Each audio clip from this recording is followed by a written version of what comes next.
Absolutely. All right. Hi, everybody. Welcome. Today's 1 hour speaker is Karen Papazian. Karen is a PhD candidate in ATM, advised by Professor Ben Kirkman. She has a Bachelor of Science in Atmospheric Sciences from Cornell University. During her time at Rosenstiel, Karen has been involved with many organizations such as the Graduate Undergraduate Mentoring Program, Flight School, Students for Students, and the Climate Group. In her free time, she is an avid baseball fan and enjoys watching the Yankees play in her home state of New York, which they just scored 2 points. And today she will be presenting her work on the tropical influence on cold air outbreaks. Perfect. Welcome, Karen. Thank you, Kate, for that introduction. Thank you all for coming. I'll be talking about cold air outbreaks. A little unusual for someone to be talking about this in Miami, but here we are. I'd also like to thank my committee members, Amy, Paquita, and Jana, just for all of your help throughout this process, and also for sending me material all the time whenever something about cold air outbreaks comes across your desk. All right, 1 second.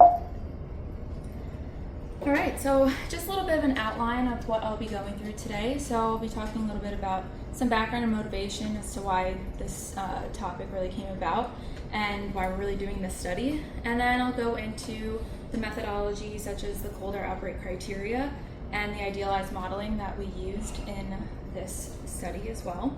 Then we'll go through part 1, which is basically just talking a little bit about the models that we use and the experiments, and then about the cold air outbreak climatology, and then we'll dive into the dynamics that are occurring during a cold air outbreak. So if you see CAO on the screen at all, that is going to denote cold air outbreaks, so I'm just letting you know, you'll probably be seeing that a lot. And then in part 2, we'll talk about atmospheric waviness and that connection that it has to cold air outbreaks, and then wrapping things up with the summary conclusions and then future work. Okay, so what are cold air outbreaks? There really is no one definition for a cold air outbreak, but the best way that we can kind of describe what it is just an extreme event that has potentially large impacts on human health, wildlife, agriculture, the energy industry, and infrastructure. All of these things really get impacted by cold air outbreaks, and there really is this desire to further understand the dynamical mechanisms that drive cold air outbreaks and make up cold air outbreaks. So there's this plot here on the right-hand side. This is taken from Smith and Sheridan, and it is basically showing, using their index and analysis of cold air outbreaks, the amount of cold air outbreaks that are occurring during the winter seasons in the eastern half of the United States. And then we basically have it going through time. So you're seeing more current days, obviously down here towards the end. And ultimately what this plot is showing is the amount of cold air outbreaks that are happening through time. So when we look at this, we're seeing, okay, likely less cold air outbreaks that are occurring closer to present day than there were back in time, but there is not a complete loss of cold air outbreaks. So there's still something very relevant and something that we should be looking into. So more of the background and just about the dynamics and the mechanisms that drive cold air outbreaks. And so one thing are blocking patterns, especially with polar amplification. So when you have blocking patterns, you're allowing more of that cold air to be transferred down into lower latitudes in the northern hemisphere. And then there are other teleconnection patterns that can drive cold air outbreaks, such as the AO, NAO, PNA, ENSO. And then another thing is the waviness of circulation. And so you can kind of see here in this figure on the right-hand side, basically the more wavy your jet stream becomes, your circulation becomes, the more available cold air is to be coming down into, let's say, Central America here. And so this plot was taken from a Season CAOs blog post that I wrote, I think, 2 winters ago, so not this past season, but last season.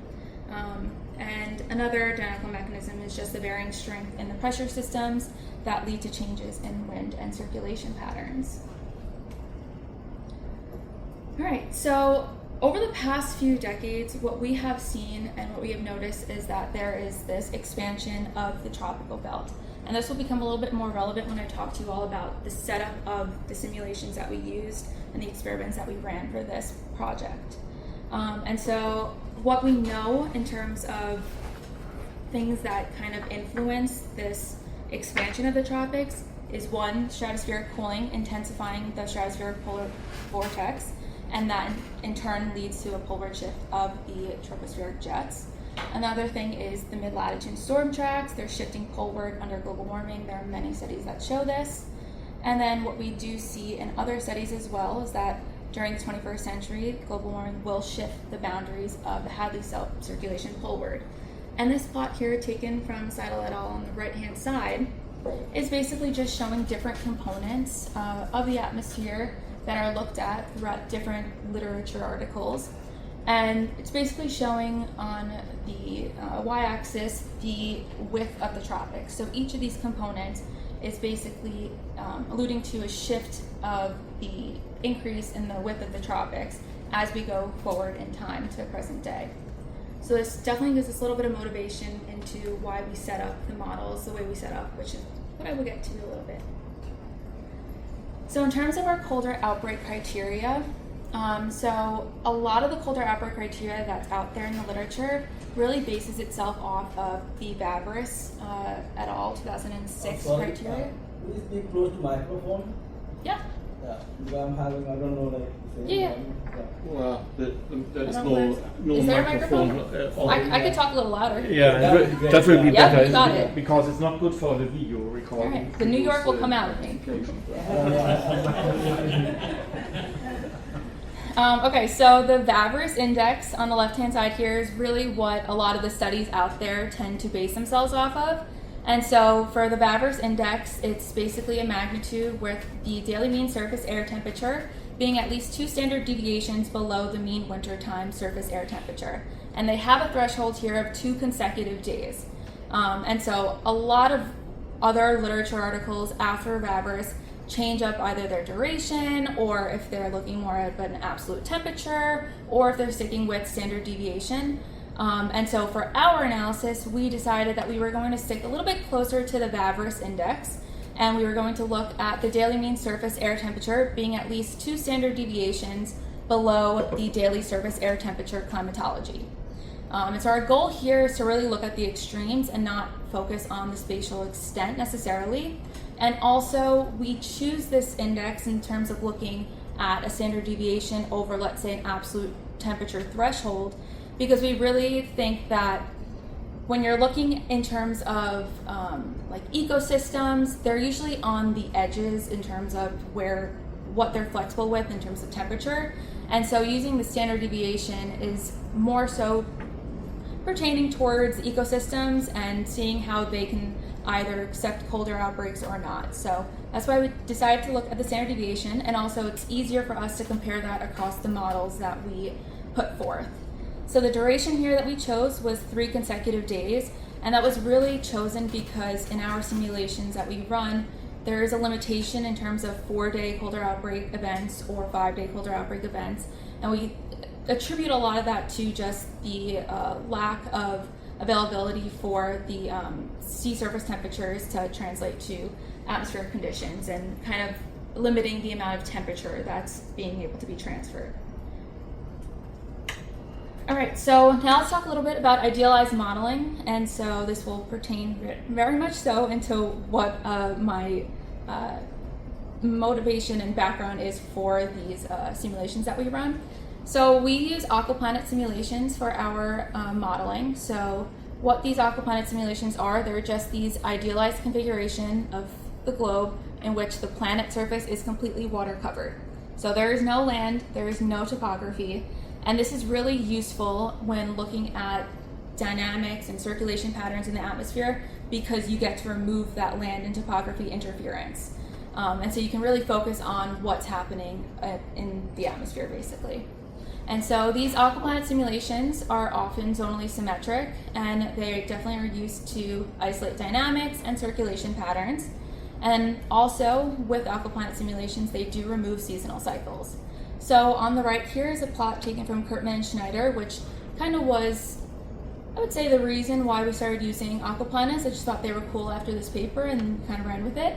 And so basically this paper is showing that using aqua-planet simulations, you are still able to see circulation patterns in the atmosphere. So even though you don't have any horizontal gradients or horizontal influence. So you are able to see different things such as meridional, the mean meridional overturning circulation, and then also like Hadley cell circulation. And so you're able to see all of these things still in aqua-planet simulations, which allows us to use them for our study. So what we used here are 3 different aqua-planet simulations. So the model we ran was CSM version 1, and we used CAM5 to run these 3 aqua-planets. So I'll refer to them as AP1, AP2, AP3. And these were run using, and we ran them with 50 years of daily data. And then you can see here on the right-hand side, I'll go through kind of the prescribed sea surface temperature and the gradients for them.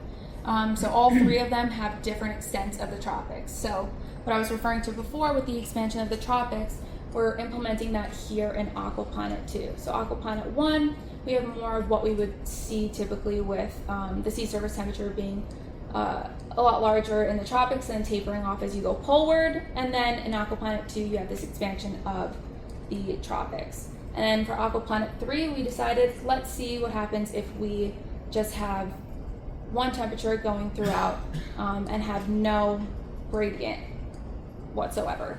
And then you can see here for the gradients, for aqua-planet 1 and aqua-planet 2, they're obviously resembling where those changes in sea surface temperature are dropping off.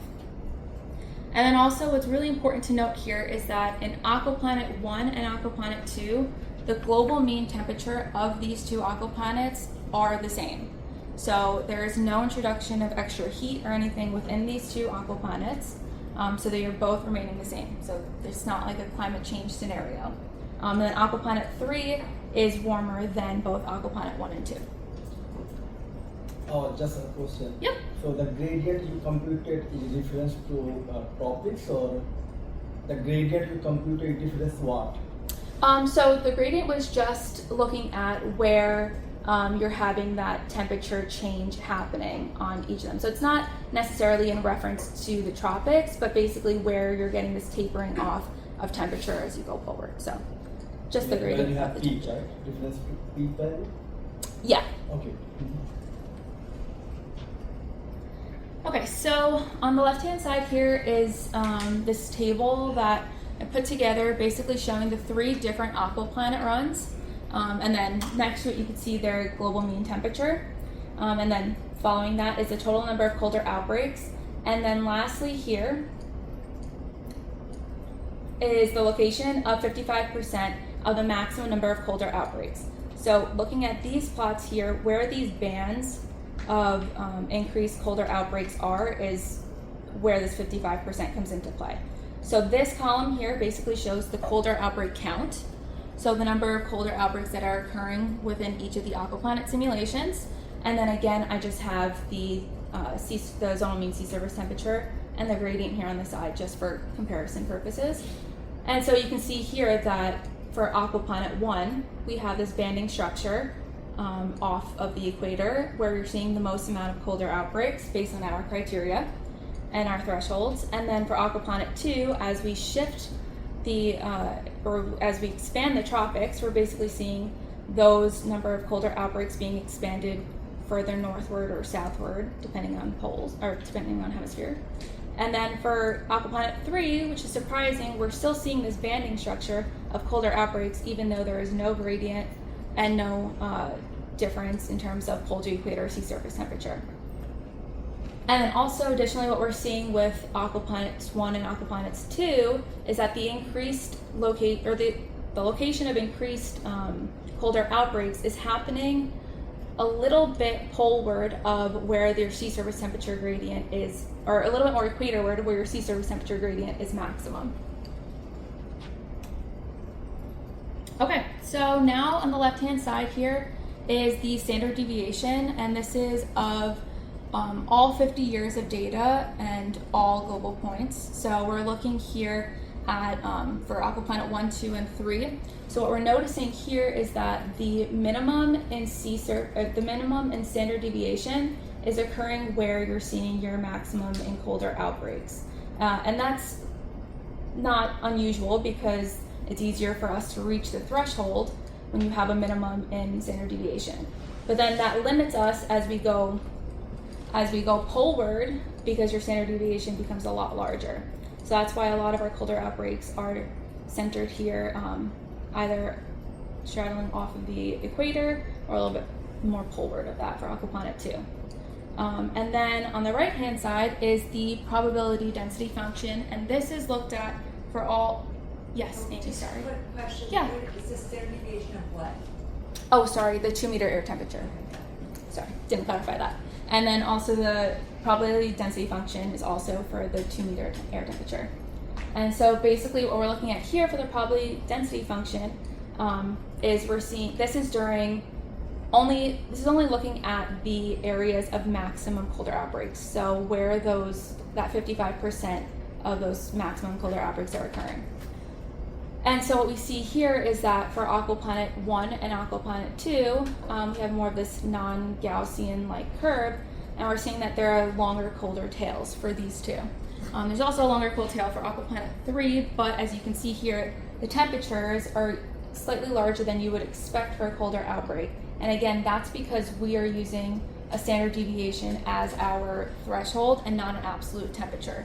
And this is again why I referred to like this being predominantly useful for ecosystems, maybe more so over human health, because for us, those temperatures wouldn't necessarily be cold. So what's cold in the pole, or what's cold in the Arctic might necessarily not be what's cold in like near the equator. So just have differences there.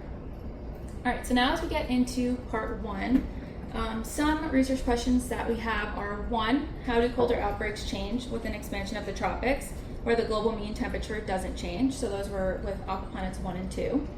And then for the second question, how much of the changes in these colder outbreaks is really just due to the expansion of the tropics? All right, so here is basically just a look at the zonal mean temperature for each of the 3 aqua-planet simulations. So this is going up through the atmospheric column. And so what we see here in aqua-planet 1, we basically just see another way for us to look at how that prescribed sea surface temperature is looking as we go up through the column. And then also for aqua-planet 2, we see the same thing with how the sea surface temperature that we prescribed is acting up through the column. And aqua-planet 3 makes a lot of sense that this is what the atmospheric column looks like when we have absolutely no sea surface temperature gradient for aqua-planet 3.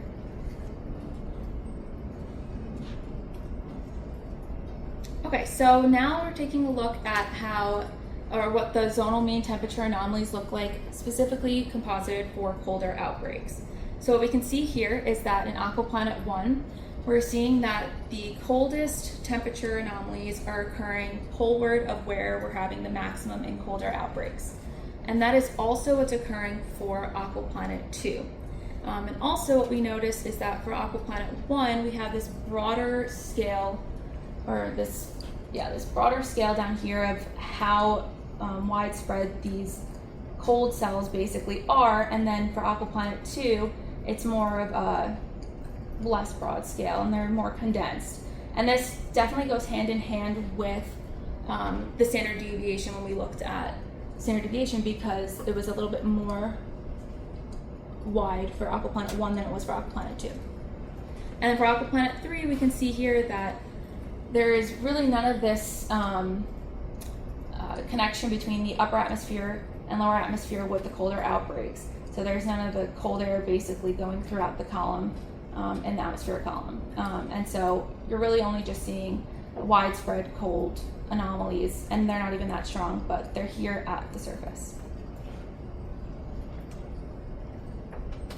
Okay, so now looking at the zonal mean zonal wind for just the model. This is not introducing cold air outbreaks at all, or compositing over that. So we can see here that the zonal, so the purple is referring to the positive values here. And so we can see that we have zonal jets that are really coming about here in aqua-planet 1. And then aqua-planet 2, these zonal jets are starting to move a little bit more poleward, which is what we see in the literature for an expansion of the tropics. So when you expand the tropics, you're going to see these jets start to move more poleward. And then aquaplanet 3, we're seeing pretty much a lull in that, so there's not much going on with aquaplanet 3. And then when we look at the comparison between colder outbreaks, what we're seeing for the zonal mean zonal wind is that for aquaplanet 1, we're seeing basically that these jets are still staying right where you would see your the maximum colder outbreaks, a little bit more poleward where you'd see the maximum. And then for aquaplanet 2, what's interesting here is that you're not seeing that translation down to the surface as you were previously, but you are still seeing those jets forming. And then for aquaplanet 3, it's staying the same and it's not showing much of a difference. So some main takeaways here just from what we've talked about thus far. For aquaplanet 1, we see that the zonal jets intensified equatorward of the climatological maximum, and this is definitely consistent with stronger meridional temperature gradients, so the temperature gradients that we prescribe. And then the westerlies in aquaplanet 2 really no longer display that signature that translates down to the surface, and so the jets still remain, but they do have a weaker response. And then aquaplanet 3 stays very consistent with the model climatology, and that's likely in part due to there being a lack of temperature anomalies during colder outbreaks for aquaplanet 3. All right, now taking a look at the zonal mean meridional wind.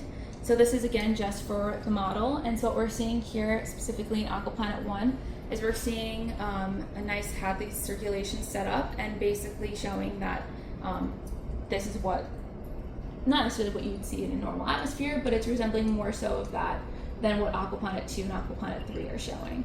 So in aquaplanet 2, we just see a little bit more widespread circulation happening, but in aquaplanet 3, you're not seeing any of that. And for the composites of the colder outbreaks, what we're really seeing here is that we're having this extension for the colder outbreaks up into the upper atmosphere. So you're having this translation of the upper atmosphere down to the surface, specifically for aquaplanets 1 and 2. So you're seeing a lot of these circulation patterns and dynamics showing up in specifically aquaplanets 1 and 2 and not in aquaplanet 3. And we'll see how that translates to where the cold air is really coming from, specifically in aquaplanet 3. And just a few takeaways from this. So we looked at aquaplanet 1 and aquaplanet 2, and the magnitude of the meridional winds here during colder outbreaks are much stronger than that of climatology. So these values are much stronger than that of climatology, specifically through the column. And then the transport of air mass during colder outbreaks is robust and dynamically driven for aquaplanets 1 and 2. And then aquaplanet 3, the contribution of the meridional wind is obviously weak. We saw that there was really no signature there, specifically when compared to aquaplanet 1 and 2. And then again, we attribute that mainly to the lack of temperature gradient that we prescribed in aquaplanet 3. Okay, so for a look into a little bit of the dynamics that are occurring during colder outbreaks. So we took a look at heat flux convergence, and so this is calculated by taking the negative of the addition of the partial derivative with respect to longitude of the zonal wind and temperature, and then the partial derivative with respect to latitude of the meridional wind and temperature. So what we see here is a negative value being denoted towards heat flux divergence and positive for heat flux convergence. And so what we see in aquaplanet 1 is what we would typically see during colder outbreaks. So we have basically a whole atmospheric column connection with colder outbreaks, and specifically down here at the surface, we see this heat flux divergence that's occurring right where you have your maximum in colder outbreaks. And then for aquaplanet 2, you're seeing the same thing in terms of having heat flux divergence happening down here at the surface, but then in connection to where the maximum colder outbreaks are. But it's a little bit more shallow than it was in aquaplanet 1. And then here in aquaplanet 3, interestingly enough, there is this signature of divergence, heat flux divergence occurring right where those maximum colder outbreaks are, but there is no connection to upper atmosphere. So you're really seeing a lot of boundary layer processes happening here in aquaplanet 3. And so things are a little bit more suppressed towards the surface for aquaplanet 3. So what we decided to do is, instead of just stopping there and stopping at the total heat flux convergence, we broke things up into their components to really see how, or see where the cold air is coming from in each of the aquaplanets. So for aquaplanet 1, we see this up here is the zonal component of the heat flux convergence. And so what we're seeing here is that there is this pretty strong mid-level divergence occurring in aquaplanet 1, and it's translating all the way down to the surface. And then when you're looking at the meridional component here for aquaplanet 1, we're seeing that right where those cold air outbreaks are happening, you're still seeing that divergence that's occurring here. And so for aquaplanet 1, when looking at what component really overpowers the other, because the zonal component is much larger in aquaplanet 1, we attribute that cold air coming from the zonal component from aquaplanet 1 versus the meridional component, just because this one's much stronger than what the meridional component is. Then for aquaplanet 2, we're seeing basically this opposing sign of, or them working against each other in terms of the zonal component and the meridional component. And so what really wins out here is the zonal component, because as we saw here in the total heat flux convergence, we're seeing that zonal, or that divergence really popping off here in the second aquaplanet. So for aquaplanet 2, it's definitely a stronger zonal component that's impacting the heat flux convergence. And then for aquaplanet 3, everything for the heat flux convergence is really coming from the meridional component. And again, this is all surface level, so really all of this is happening through boundary layer processes. So some main takeaways from this is that for aquaplanet 1, we see some destructive interference between the zonal and the meridional component, and ultimately the zonal component is really what's most important here in getting the boundary layer response. Then for aquaplanet 2, again, we saw that there was this large cancellation between the meridional and the zonal components. So this large cancellation happening here between the two, and we attribute this, or this is suggesting basically that there's this large scale geostrophic dynamics that's happening in aquaplanet 2 playing a big role. And then for aquaplanet 3, as we've seen consistently, there's really this weak overall heat flux convergence, and there's not much of a vertical structure. And again, most of the cold air outbreaks here are entirely due to boundary layer processes. All right, so just an overall summary of part 1. So we see here for aquaplanet 2, which I forgot to discuss earlier, but if you looked at the number of cold air outbreak days for aquaplanet 2 versus aquaplanet 1, there was a 27% reduction in the number of cold air outbreaks that were occurring when we expanded the tropics versus the first aquaplanet without the expansion of the tropics. And then, so basically when you're expanding the tropics, you are seeing this reduction in cold air outbreaks. Then for aquaplanet 1 and aquaplanet 2, what we have seen here is that the entire atmospheric column really is involved in these cold air outbreaks.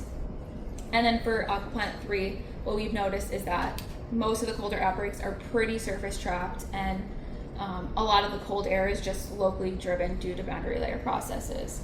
And so what we saw in the previous slides was that the zonal component of the heat flux convergence plays more of a significant role in the heat transport during cold air outbreaks in aquaplanets 1 and 2, and then the meridional heat flux convergence is dominating in aquaplanet 3.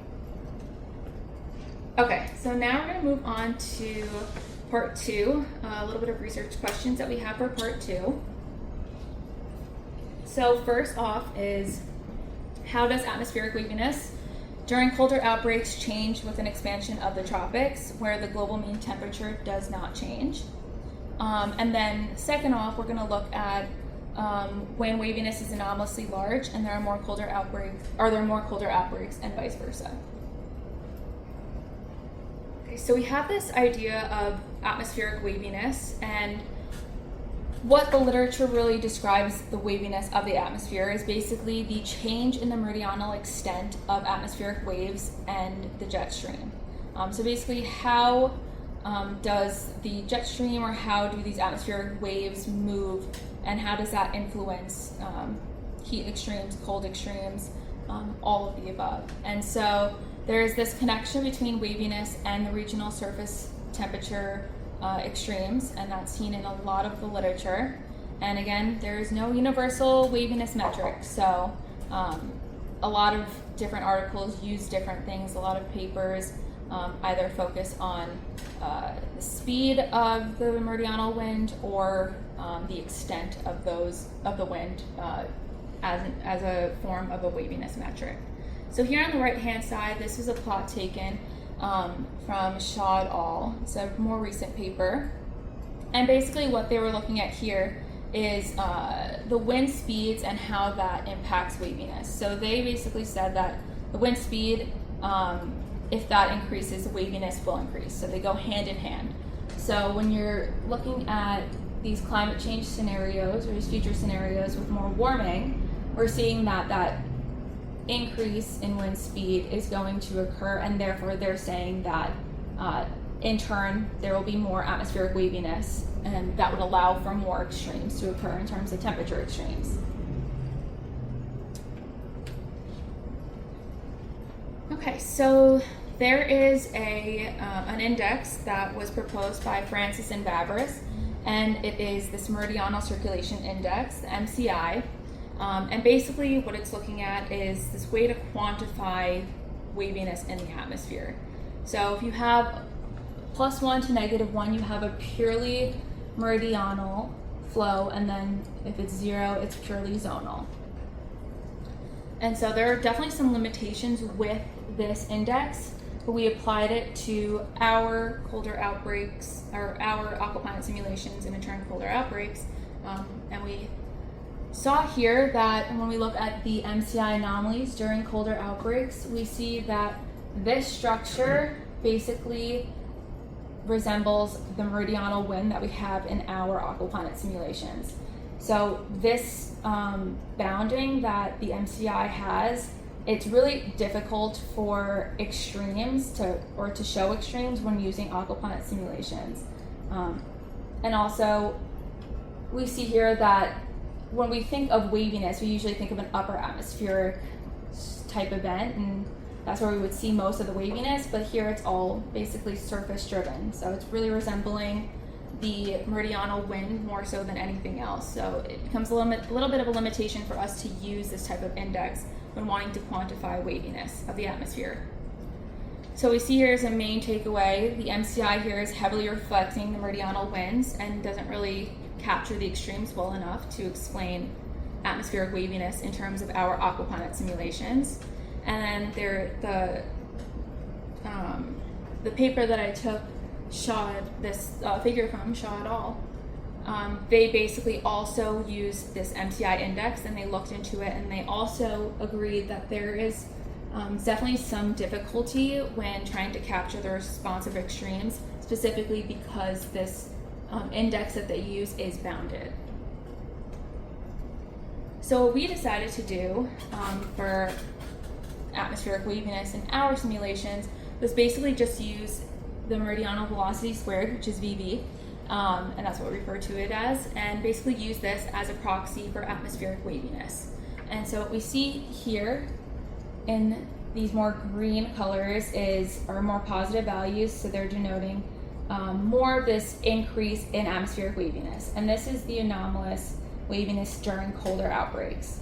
And so what we see is that this increase in waviness is actually occurring poleward of where our maximum and colder outbreaks are occurring. So our maximum and colder outbreaks for aqua-planet 1 was between around 8 and 15 degrees north and south. And basically we're seeing this increase in waviness occurring on the poleward edge of where those colder outbreaks are happening. And we're seeing that for aqua-planet 1 and aqua-planet 2. And in aqua-planet 2, it's a little bit more widespread than it is in aqua-planet 1. And that is likely due to being pushed off into more of the mid-latitudes in terms of where the colder outbreaks are. And for aqua-planet 3, we're not seeing any of that connection to an increase in waviness anywhere really throughout the model. Some main takeaways from this. So we see that there is this increased waviness, but it's not really co-located with the maximum in colder outbreaks, specifically for aquaplanets 1 and 2, but again, it's directly poleward of that. And then for aquaplanets 1 and 2, we do again see this connection between surface and upper level conditions. So we see that there's translation from the upper atmosphere down to the surface, while in aquaplanet 3, we're not really seeing any of that translation from the upper atmosphere to the surface. And then again, aquaplanet 3 continues to just limit things down to the surface and not the upper atmosphere. So just a little bit of a summary here for part 2. So the MCI index that was proposed by Francis and Vavris does have some potential flaws, and I discussed that previously, how what we see in our aquaplanet simulations is that it just heavily reflects the meridional winds and does not really do a great job of capturing extremes well enough for us to use it as a way to explain atmospheric waviness. And then what we see is this continued trend of surface and upper level connectivity happening in aquaplanets 1 and 2. And then again, this is strictly really limited to surface conditions in aquaplanet 3. And then, as I said before, the increased waviness is not directly co-located with where we're seeing the maximum and colder outbreaks, but it is happening poleward, directly poleward of that for aquaplanets 1 and 2. All right, so just an overall summary and conclusion of all the aquaplanet simulations and what we've seen so far with colder outbreaks. We see that for aquaplanet 1 and aquaplanet 2, we're basically seeing this entire atmospheric column being involved in these colder outbreaks. So what's happening at the surface is being translated from the upper atmosphere down to the surface. And so for aquaplanet 3, there's really none of that, and we're only seeing things happening down in the boundary layer, and that's again due to these boundary layer processes.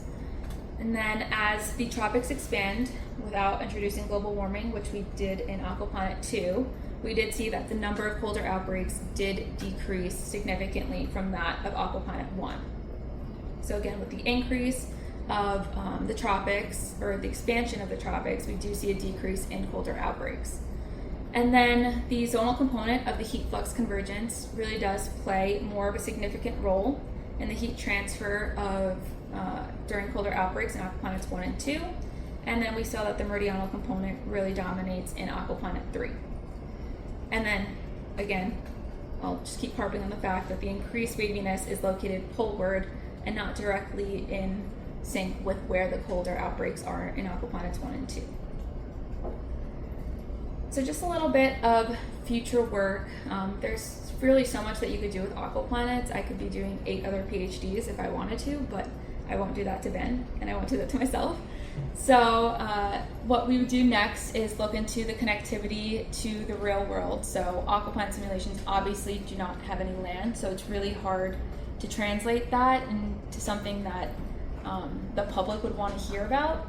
And so once we take these aquaplanet simulations and compare them with reanalysis and then CMIP6 data, we're basically able to bridge that gap between this idealized world and a more real world for the public to be able to comprehend. And so we'll look at localized analysis versus large-scale analysis. So for all of what I was doing previously, it's really looking at global scale. So once we break things down and look at it a bit more on a localized and regionalized scale, it makes things a little bit easier to bridge that gap. And then something that could be done for future work, you can add in some topography. I know we discussed doing this a little bit in terms of adding some topography into the aquaplanet simulations. So instead of just adding like land back into the model, you could do like a water covered surface. So you still have that aspect of an aquaplanet, but you do introduce topography and see if that has any impact on where the colder outbreaks are, how many colder outbreaks there are. And so we can just see if there's any impact of elevation on these aquaplanet simulations and the colder outbreaks. And that's pretty much it.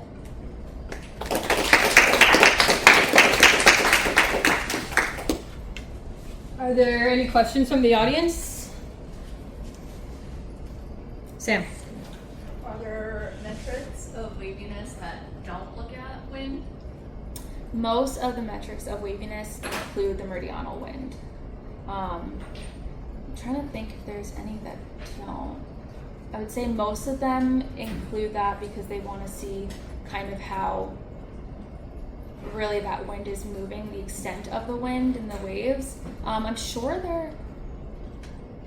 Or I guess like what else do they look at if it's not just wind? Yeah, so a lot of them look like the MCI index incorporates total wind instead of just meridional. There obviously people are looking at like Rossby waves and things like that to kind of look into waviness. But I'm not entirely sure outside of looking at the meridional wind what specifically others are looking at. There's always just some component of the meridional wind. Ben?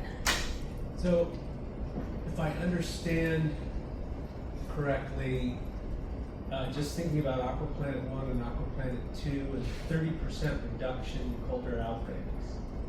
So, there's two things happening in the global warming runs. One, global mean temperature increases and the tropics expand. And so just intuitively, just the global mean warming, you would expect there to be a reduction in the colder outbreaks, which is more.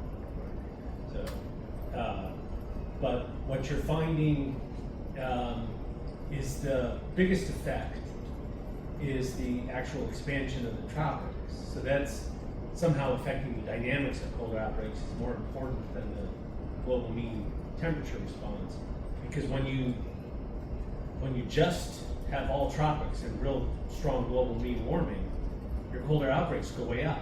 Right. Again. So that's a sort of an interesting, do I understand that right? I mean, that's a really interesting, just from the bare bones part, it's really very interesting to me that that's the way it works out. Yeah, so for aqua-planet 1, basically we're not including any extra added temperature to the globe, and then for aqua-planet 2 we're expanding the tropics, but again not including any of that increase in temperature. And then again for aqua-planet 3, as you said, we are including that increase in temperature, but not necessarily showing a gradient for the sea surface temperature. So for aqua-planet 3, why those colder outbreaks are likely going up in terms of count-wise, that's more so related to the threshold that's used for aqua-planet 3, or for all of the aqua-planets basically, but the threshold that's used for the colder outbreaks, it's easier to meet that threshold for aqua-planet 3 without having that temperature gradient that's happening. So what's cold at the equator is not necessarily what's cold at the poles. Fair enough. Amy?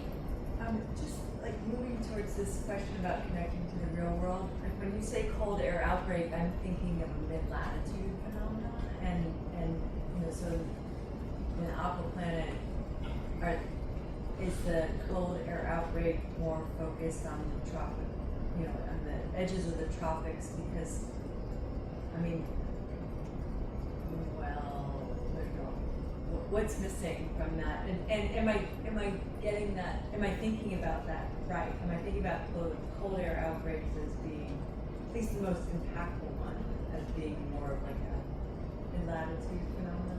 Yeah, so in like real world, what we normally see is that when people are referring to colder outbreaks, they are necessarily focusing more on, again, mid-latitudes.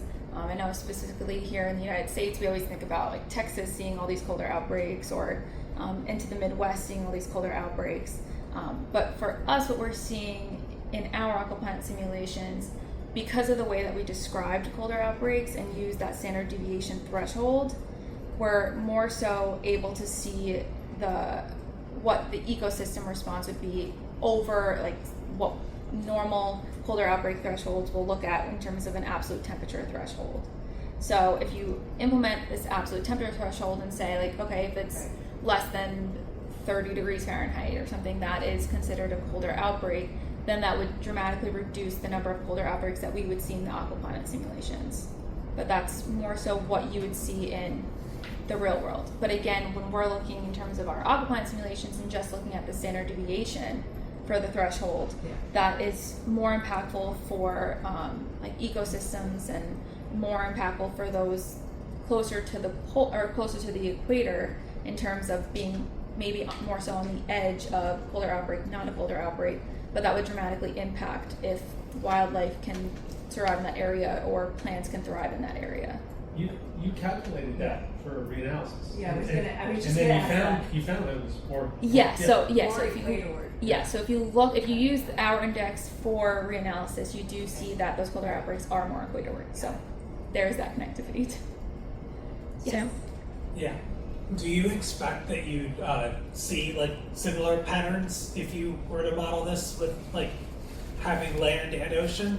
Because I know that like in the real world, like cold air masses are really good at forming over cold snow-covered land, and the contrast like meridionally between land and ocean is also important for forming anomalies of cold air outbreaks. Yeah, so definitely if you implement land, maybe more so that's not water covered, you would see a little bit more of a change in those colder outbreaks, specifically because you get that feedback with the land, and then you have radiated cooling and heating that's occurring within that land. So you definitely would see a difference in a shift in where the colder outbreaks are, and also they wouldn't be as zonally symmetric as they currently are.